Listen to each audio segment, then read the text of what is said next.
Hello, everyone, and welcome to another event with Mysterious Galaxy. I am Nick, bookseller and the digital marketer here for Mysterious Galaxy. I'm very excited for this event tonight. So we are here tonight with author Yoon Ha Lee. Thank you so much for coming. It's my pleasure to be here. Yay! So obviously tonight we are talking about your latest book, Tiger Honor. Can everyone see that? Companion and the sequel to Dragon Pearl. For those who don't know, New York Times bestselling author, a winner of the Locus Award and Mythiopic, I have to say that right, award. Your list of things is just insane. You're so, oh my goodness, I'm gushing. So yes, and thank you everyone. Oh, if you haven't bought the book already, get this out of the way. Don't forget that if you hit the link below, this is Buy Books.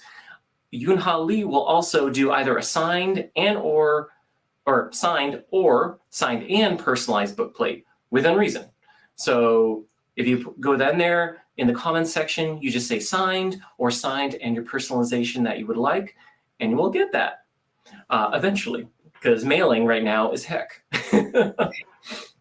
And if you have a question, please go ahead below and hit the Ask a Question button. It looks like we already have one in there. That's great. So Yoon, again, thank you so much for doing this event. The very first question that I told you that I wanted to ask was, so you have a BA in math from Cornell University and an MA in math education from Stanford University. How does that translate for stories? Because it says that you love math to be mined for stories. Yeah, people often think of math and creativity as opposed domains, and they're really not. If you've ever gone to mathematicians love knitting and crochet, for example. I found a volume of math poetry in Stanford Library. Yeah, it was kind of astonishing. But what I want to say is that being a math major actually prepared me to write novels, because mathematics is the study of patterns and storytelling is about creating patterns. So for example, when you're writing a math proof, you start with some axioms and you develop their consequences. You make an argument based on those axioms, and then you bring it down to a conclusion. And a story has a very similar rhythm to a mathematical proof. So that's how that's sort of how I learned how to write a novel, was from my math classes. That's crazy. Did you start writing novels during math class? Like, hey, I have an idea here, or just the whole theorems and numbers, just like, oh, this could be interesting. How'd that work out? I do like seeing connections between disparate things sometimes. And yes, I was that person who, especially in high school, if the lecture got boring, the thing is, so I apologize if you're a teacher, but if you're writing a novel in class, it looks exactly the same as if you're taking notes in class. So I would actually work on my novels in class. Oh my goodness. Well, obviously it didn't really affect your grades because you passed in 2 prestigious universities. So now Dragon Pearl is the first book in this is a middle grade space opera.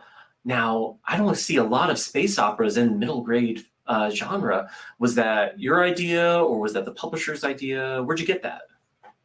So back when Rick Riordan Presents was first making its call for authors, my former agent, Jennifer Jackson, told me about it. And she said, you know, you're Korean American, you have Korean heritage, and you like telling, you know, sort of action-packed stories. That might be a good fit. And I said to Jennifer, you know what? I bet nobody else is going to pitch a Korean mythology-based space opera. So let's send it in and see what happens. And Jennifer sent it in, and Steph Lurie, my editor at Disney Hyperion, will confirm that nobody else had that one specific combination of ideas, and she passed it on to Rick Riordan, and he liked the idea, and that was how I became a part of the Rick Riordan Presents family. Oh my gosh, that's awesome. That is so interesting. Tiger Honor is a companion novel to Dragon Pearl. Can you talk about a little bit about Dragon Pearl and Tiger Honor and where this book picks up from, without spoilers, of course, not too many at least. Sure. Dragon Pearl is about the adventures of Min, who is a sort of mischievous fox spirit. She has the ability to charm people, sort of like the Jedi mind trick thing, and she has the ability to change shape. But foxes are sort of discriminated against because people don't trust them. They're very powerful, and they're known to be tricksters. And when she learns that her brother has been accused of deserting, she runs away from home to clear his name.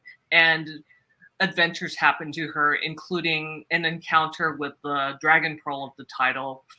In Korean mythology, the Dragon Pearl is sort of the wish-granting power of a dragon, and I decided that's a little bit too overpowered. So I gave it a science fiction spin and said it has the power to terraform a world, turn it into a garden world or a forest world or a barren wasteland, any one of those things. Tiger Honor is a companion novel, which means you don't need to have read Dragon Pearl first. It will stand alone. It will have some spoilers for Dragon Pearl because it takes place after that book. And it's about Sebin, who is a non-binary tiger spirit who has wanted to become a captain of a starship in the Space Forces all their life because they really admire their uncle, Captain Juan. And so the day that they get summons to become a cadet in the Space Forces should be the happiest day of their life.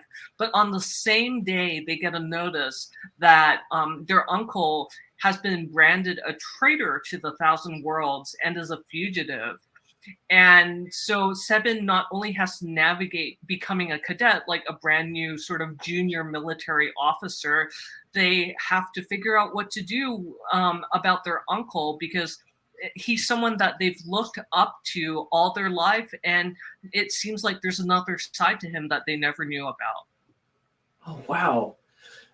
So with writing a companion novel, how hard was it to then write it and go, oh, wait a minute, I'm already giving too much away of the previous novel? Did you have any of that kind of issue?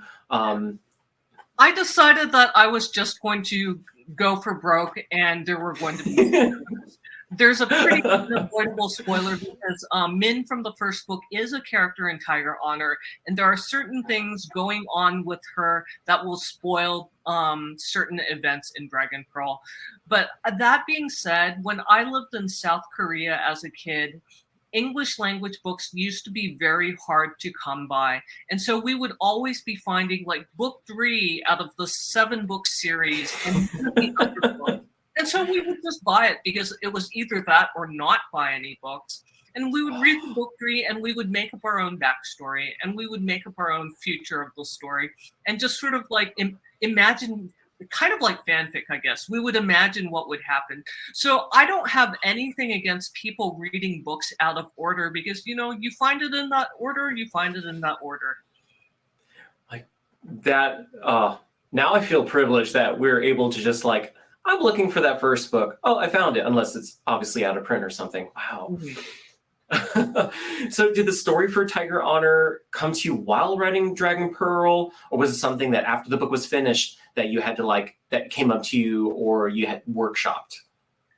I was actually going to leave Dragon Pearl as a standalone, but my agent pointed out that book 1 had sold a lot of books and maybe we should capitalize on success. So there was agents here.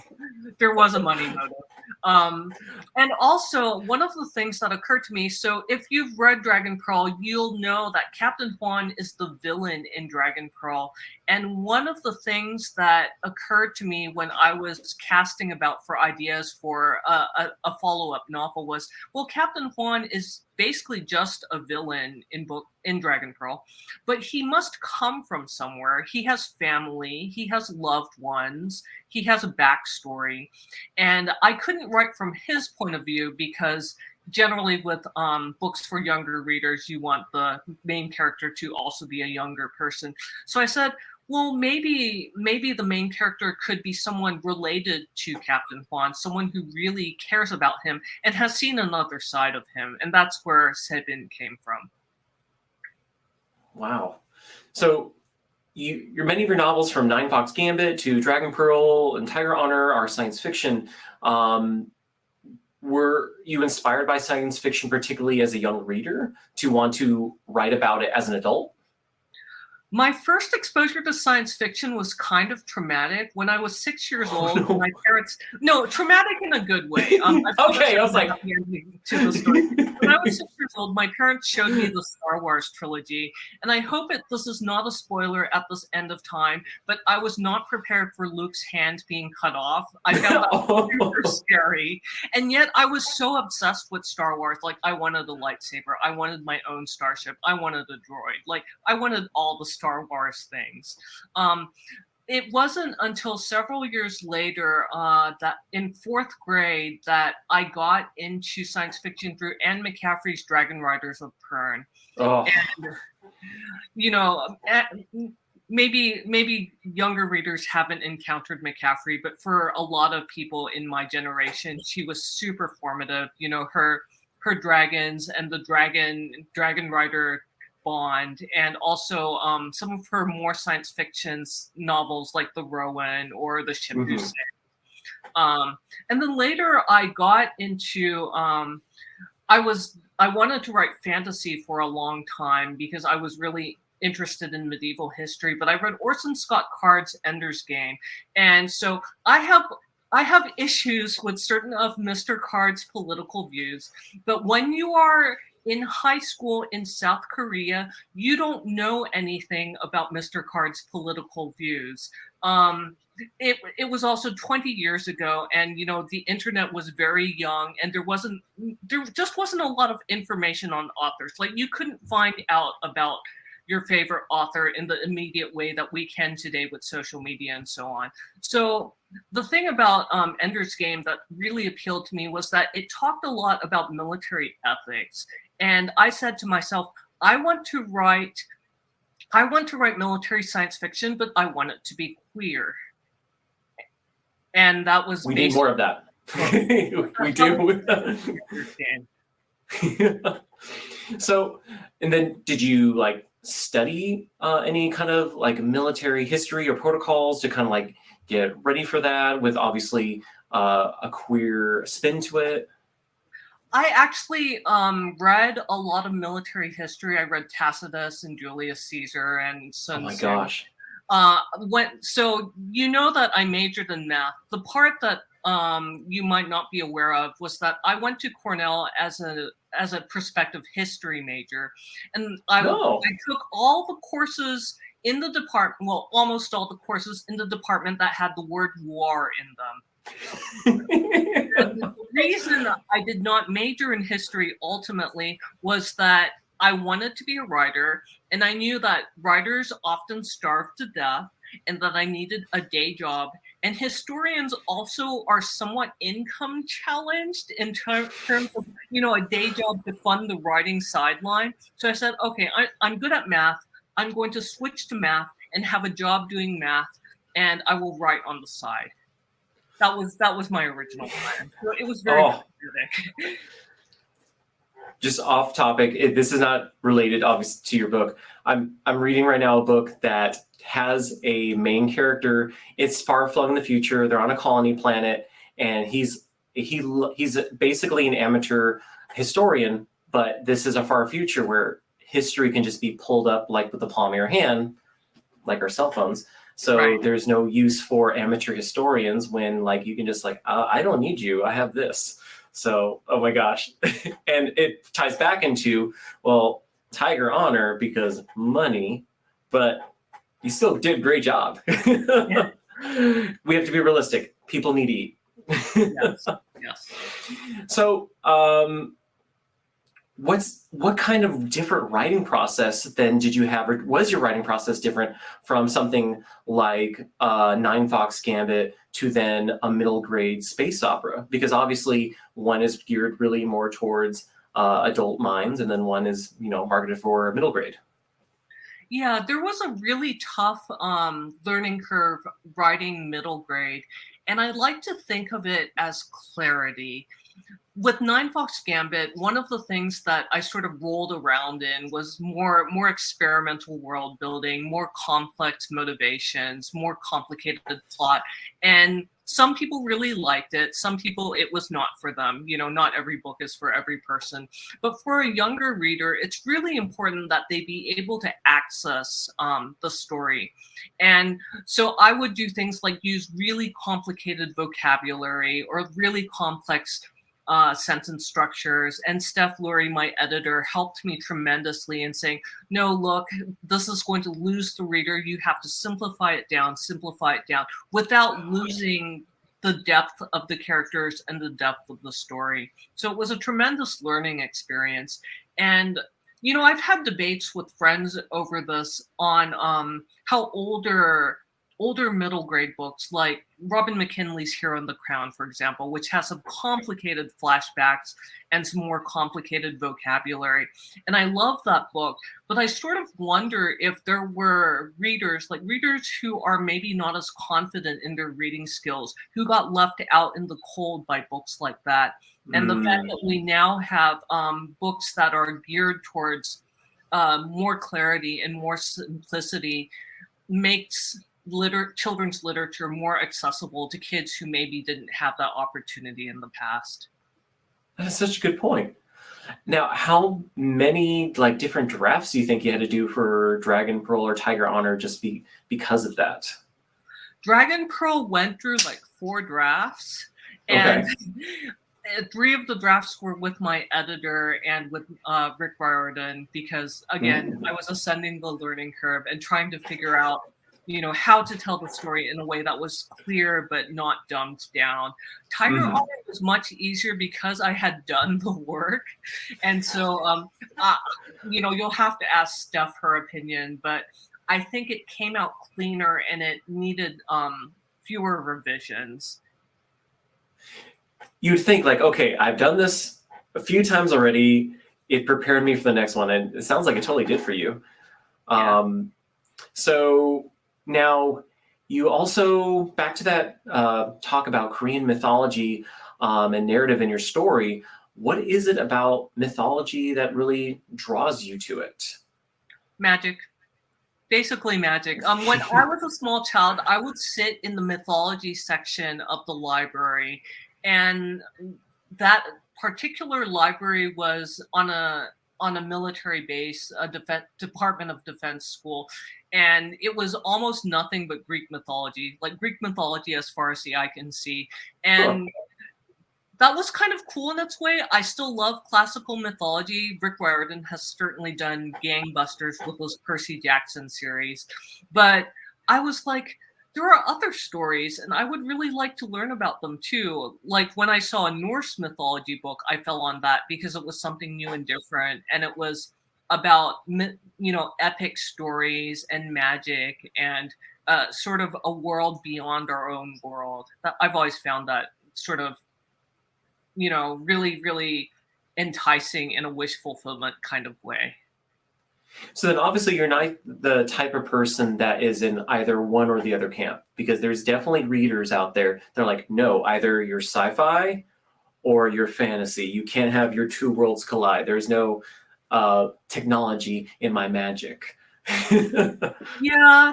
I mean, I think it's about what you want, what flavor you want your ice cream to be. Some people want their ice cream to be pure vanilla or pure chocolate, and I'm that person who wants it swirled up in between. So I don't think there's a good or a bad or a correct or a wrong way to do this. It's just everybody is going to the flavor that they find most hospitable. The whole science fiction should only have science in it. I do think this is a little bit exaggerated because my husband is a gravitational astrophysicist. And what I can say from that perspective is that 99% of the time, if your science fiction has faster than light travel in it, that is not physically possible. That's not a thing. This is magic you're talking about now. And I love that ice cream analogy. I'm a Jamocha almond fudge kind of person, so I love it. So were there any mythological stories or characters that inspired you in particular then? Usually the foxes and the tigers, which you can see the influence in the books. But so I had to bowdlerize the fox spirits of Korean mythology, which are called kumiho. People are probably more familiar with the Japanese version, which are called kitsune. But in the stories, they they turn into sexy ladies and they seduce young travelers, and they kill them and rip out their livers and eat them. And obviously this could not go in its original form into a children's book. So I sort of washed that down. Again, with the tigers would disguise themselves as people's grandmothers and try to eat children. And in some of the stories, the children get away, and in some of the stories, the grandmother gets eaten. I mean, there's just a lot of eating and predation in Korean mythology. I think in mythology in general. But as a kid, Red Riding Hood. I loved the phrase. Oh my goodness. Were there any particular, myths that you would have loved to have included, but you weren't able to, or you just couldn't work it in like a basically watered down, like you were talking about, water it down enough for middle grade to keep the myth? Not a watering down issue, but one of the Korean origin myths that I would really like to work in someday and never managed to, because it angers me actually in a feminist kind of way. There's the story of the first king of Korea, and the story says there was a bear and a tiger, and they wanted to become human. I don't know why you would want to downgrade to human if you're a bear or a tiger, but that's the story. And the gods said, if you hang out in this cave and meditate for X number of days, we will turn you into a human. So the bear meditates and meditates, and the tiger meditates and meditates. And the tiger's like, this is stupid. I don't want to be stuck in this cave, and runs out. And that's why tigers are still tigers. And personally, I'm with the tiger. The bear is virtuous and patient and has all those qualities we like to see in downtrodden women. And she is turned into a human woman, and she doesn't get to become, the ruler of Korea. She gets to become the mother of the ruler of Korea. The story annoys me so much. So I want to have a different spin on this someday, but that's the version of the tale you'll find in, on Wikipedia. Oh gosh. To bring it back into Tiger Honor, now family is a big theme in the story. Can you speak a little to that and Seben's journey with their family? Yeah, so Seben has been raised in a very strict family, and one of the things I sort of wanted to comment on, not in a super preachy way, was the way that Confucianism has such a huge impact on Korean culture. So Confucianism obviously comes from China, but Korea is sitting right, to the south of China, tons of cultural influence from that direction. And one of the big things in Confucianism is respecting your elders. And this can be good or it can be bad, like any other cultural construct. But what Seben grapples with is when they have an elder and the elder does not necessarily have good motives. And there's this conflict between what they're culturally trained to do and what is actually the right thing to do. And that's something that I think a lot of people can identify with that, even if you're not Korean or Chinese. Yes, I'm just thinking about that. That's especially for middle grade. I can only imagine kids, especially having that same thing, because they're taught, like, listen to your elders, listen to your parents. But then I think also because kids are just, they're very innocent by nature, and they say things that has no filter because they don't know, oh, little white lies. They just know, oh, this is the thing, so I'm going to say it. So that is so interesting. Just because, one, children are supposed to respect their parents, but then, oh, I know that this is a bad thing, but yet my parent is doing bad thing. So that is very interesting to have in a middle grade novel.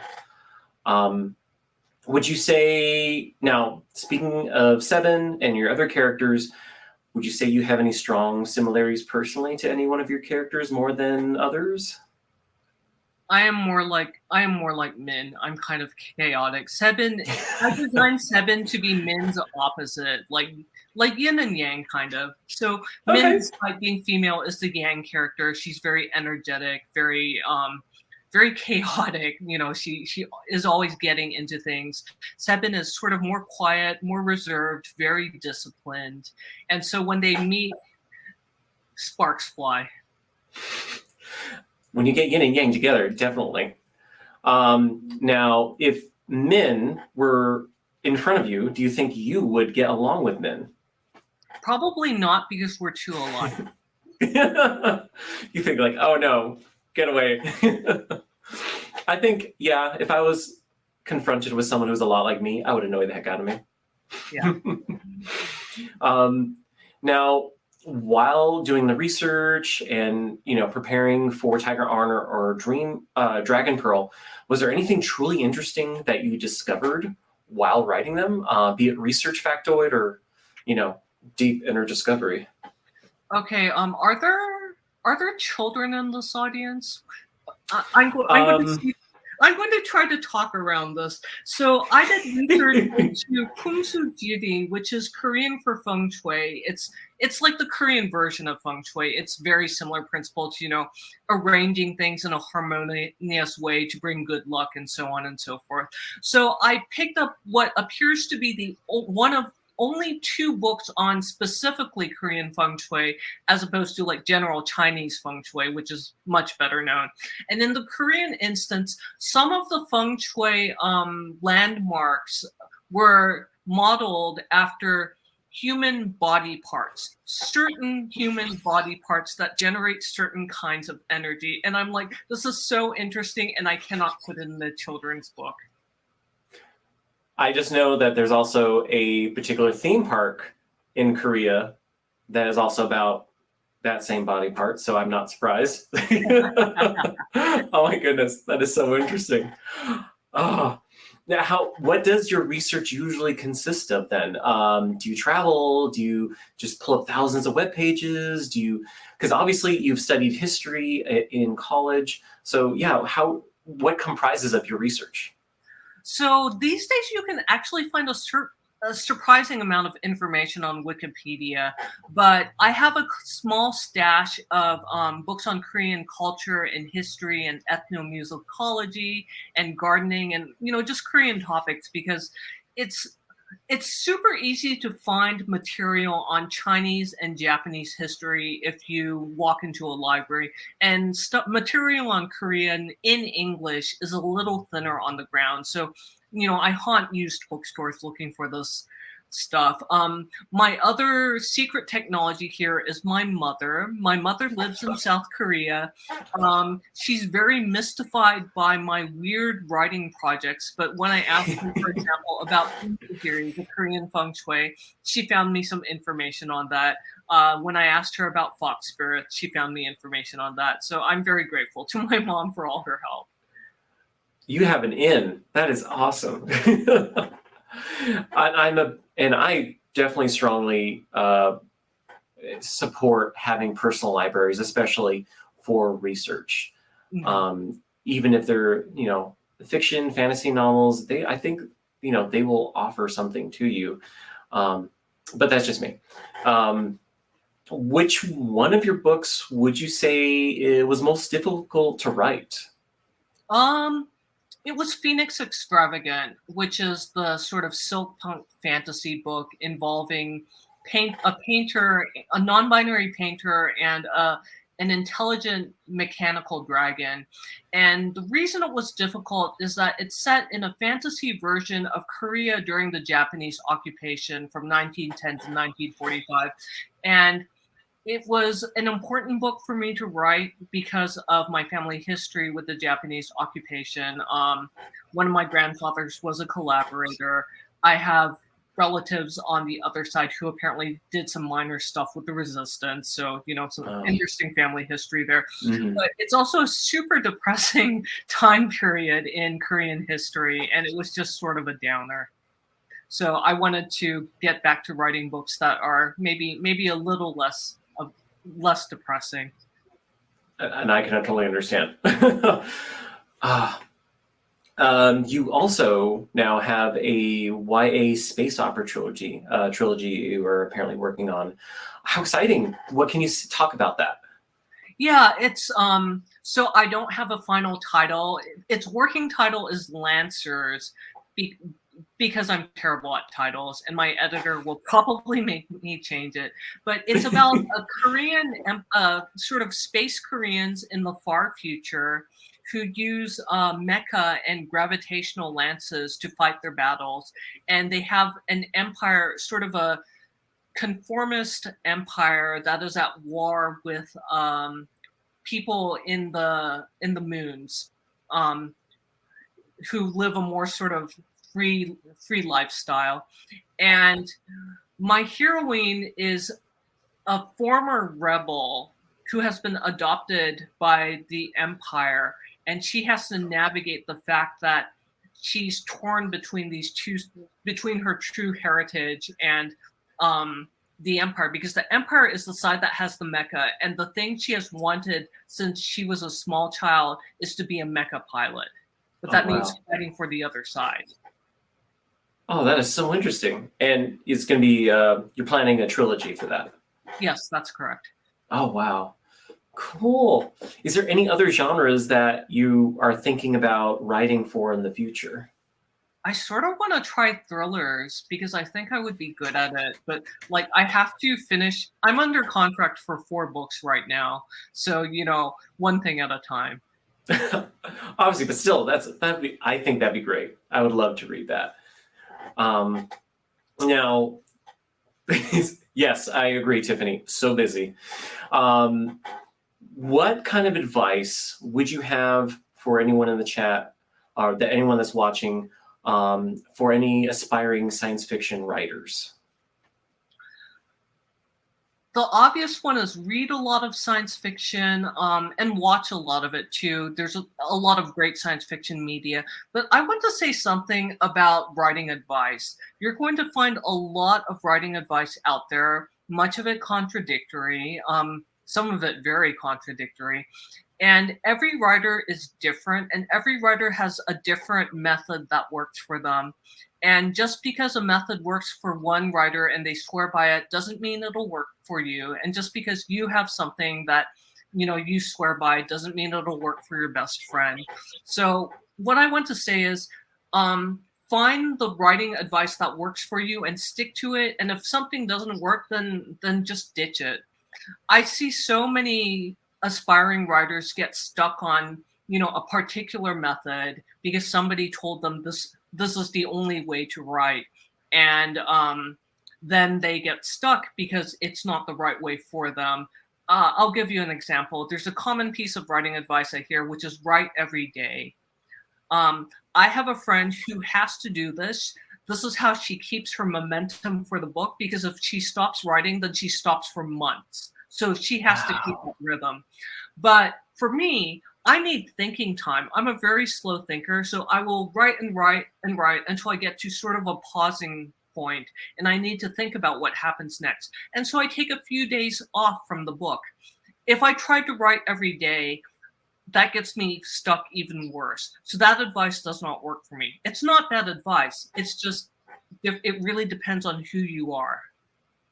I love that you preface that, because exactly, like a lot of things, it depends on how you work, and something may work for someone, something may not work for someone. So the best thing to do is just try them all and see what sticks. Yeah. So Looks like we have some questions from the chat. Let's go ahead and pull from those. Hey, DJ. So this one has 2 votes. Exciting. This one is coming from Joan. Will there be another companion volume to Tiger's Honor and Dragon Pearl? And thank you for the vibrant universe. Yes. There actually will be a sequel to both books, and I can tell you this because I signed the contract last month, and I started writing it on January 1st because I was so excited to get started.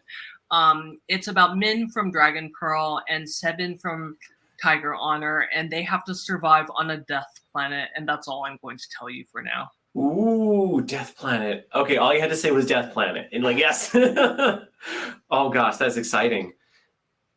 So we're going to do that. Perfect. Thank you, Joan, for that one. Another one from Joan.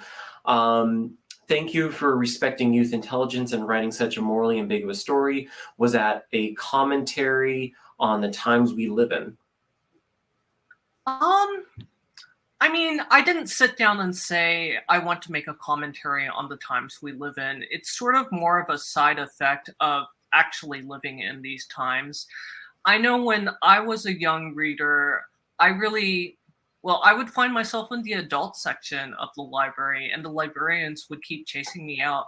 But those stories had the complexity that I was craving and the sort of moral nuance instead of pure good versus pure evil.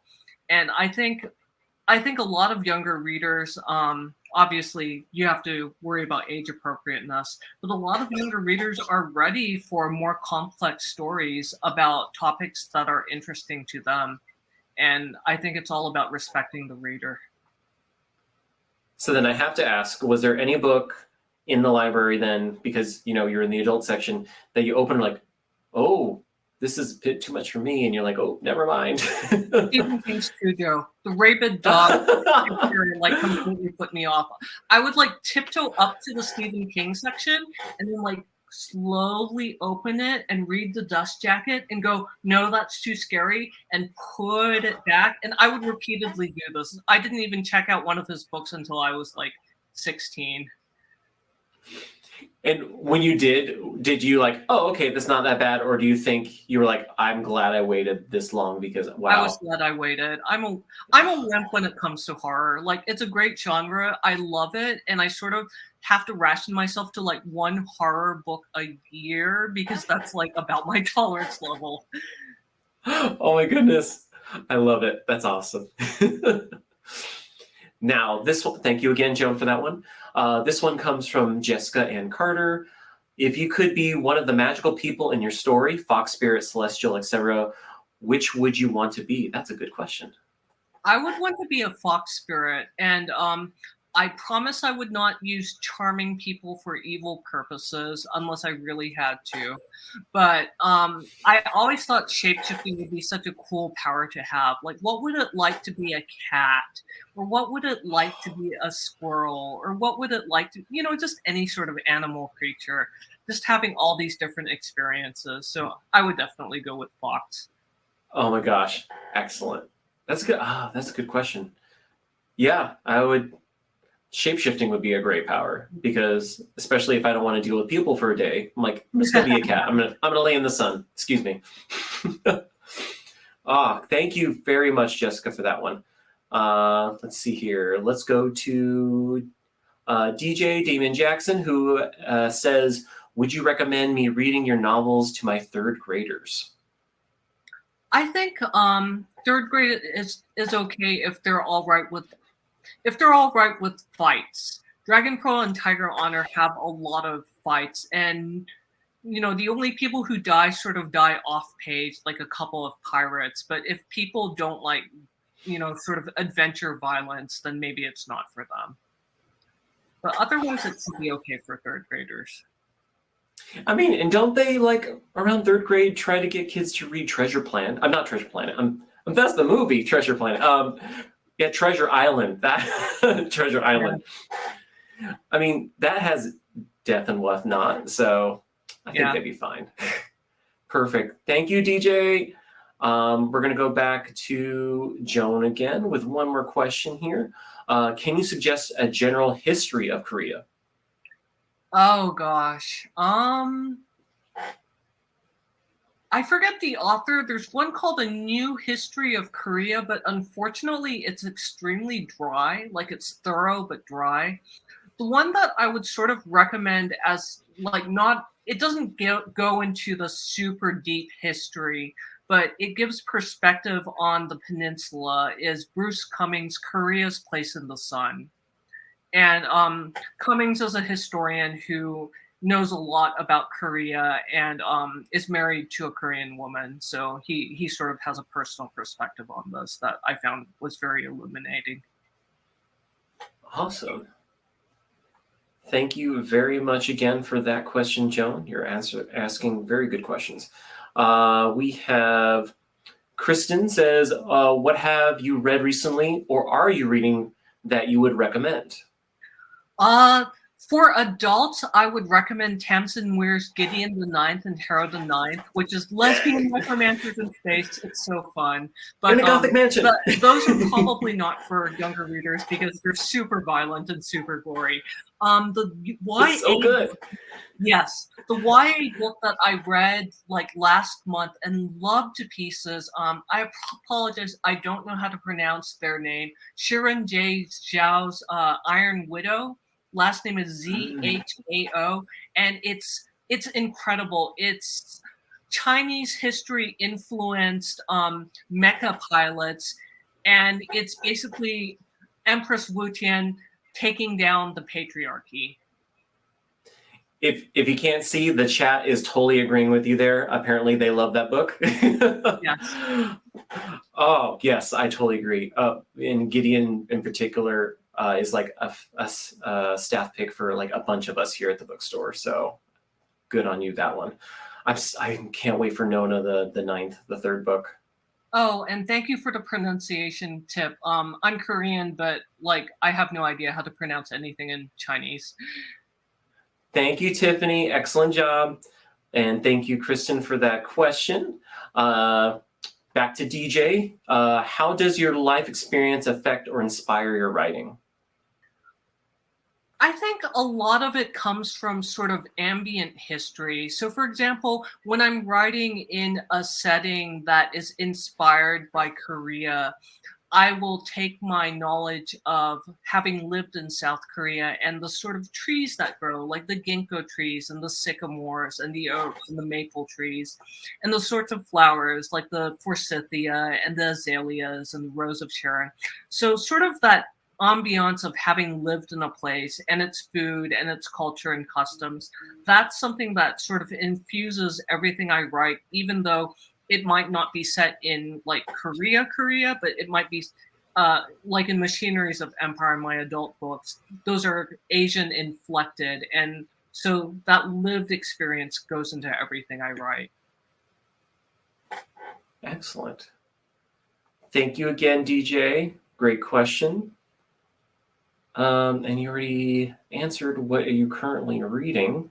Are there any upcoming books or media that you're excited for?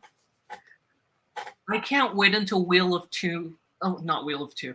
Time season 2 drops. I read the books when they first came out. I was in high school and college, and I really enjoyed the subject material. But what the showrunners have done with that material in making it more inclusive and more queer. There's a canon lesbian relationship in the show that did not exist in the same way in the books.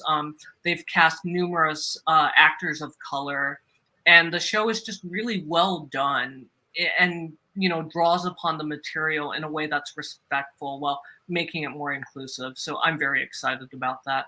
The other show that I loved was Sex Education, which is kind of meta because it's extremely raunchy. It's not for younger viewers.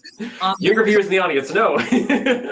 There's on-screen stuff happening, but it's actually the most sex positive show that I have ever seen in my life. Like it actually is sex education through the characters, and I, as the parent of a teenager, I was completely comfortable with her watching that show as long as I was not in the room because squeak factor, because the show was so respectful of queer characters, of color, characters navigating their sexuality and their identities.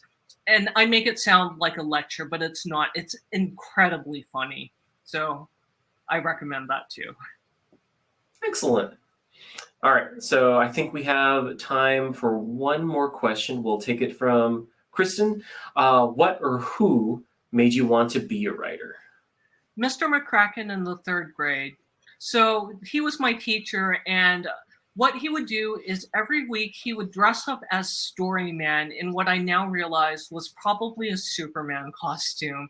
And he was big on teaching us creative writing and the idea that everybody has a story in them. And before that, I sort of I liked reading. I loved the library, but I sort of had this notion that the ceiling opened up once in a while and books would just sort of float down onto the shelves and heaven granted us books or something.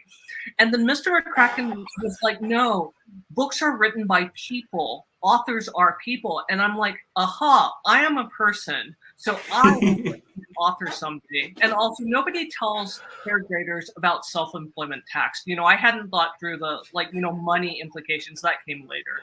But that was when I decided I was going to be a writer, and I started writing stories for my little sister, who was my captive audience. She put up with a lot. Oh, that is so cute, especially the idea of books just coming from the heavens. That's totally where do babies come from? They come from the stork, because obviously books come from the heaven. Oh my goodness. So, and how long, and this was your younger sister, you said, was your captive audience? Yes.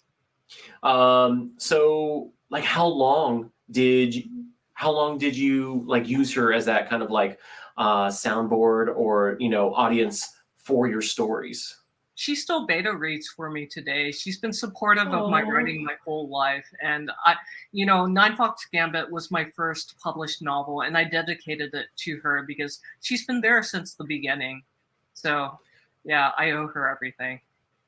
Oh, that is so sweet. I love that. Oh my gosh. That is all great. Good. Yes. So I think with that, that's a good point to go ahead and end the event. Yoon, thank you so much. This has been wonderful. Oh my God, I love that plushie. Where can people, obviously you have your website, yoonhalee.com. Is there any other social media that you're active on right now? I'm on Twitter as Juice of Gears, which I'll type into the chat because it's Twitter. Yeah. Deuce of Gears. I love that. Is there any story behind that? That's the sort of the symbol of one of the main villains from Nine Fox Gambit. So. Oh, okay. Okay. Awesome.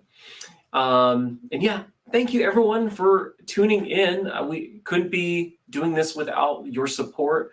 Don't forget, if you haven't already, if you hit the link below, if you buy one of Yoon Ha Lee's books, you will get a signed and personalized book plate. Just make sure in the comment section you put signed and what personalization you would like. With that, we hope to see you all for the next event. Thank you again, Yoon. This has been a pleasure. I really appreciate this. It's been my honor to be here. Thank you all. Thank you. And with that, everyone, have a great night. See you next time. Bye.